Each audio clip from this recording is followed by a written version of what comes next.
আজ সকাল থেকে বাড়ির আমেজটাই আলাদা। ঘুরতে গিয়ে কি কি নিয়ে যাবে তার ফাইনাল লিস্ট চলছে। আর এই জুতোটা কাল ভাই নিয়েছিল, ওই ঘুরতে গিয়ে পরে যাবে। এদিকে জামা কাপড়গুলো প্রায় ভাঁজ করা কমপ্লিট, এবারে প্যাক করার পালা। আজ বিকেলেই বের হবে। খুব খারাপ লাগছে জানো, 10 দিনের জন্য চলে যাবে। তবে স্কুলের ট্যুর বলে কথা, সে আনন্দের কোনো ভাগ হয় বলো?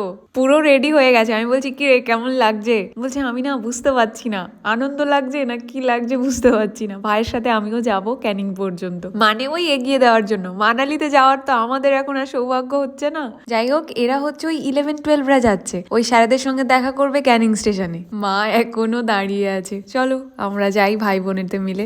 আর হ্যাঁ, কয়েকজন বলছিলে দিদি আমাদের নামটা নিও। বিশাল, স্নেহা, দেবাশিস, উত্তরা, রাইডার সুশান্ত আর অঙ্কিতা, অনেক ভালোবাসা জানাই গো তোমাদের। এই দেখো বর্ষার সব বান্ধবীরা। এদের ক্যানিং থেকে ট্রেন ছাড়বে 4:05-এ। চলো সবাই ভালো থাকো, সুস্থ থাকো। আজকে তবে যাই, দেখা হচ্ছে কাল।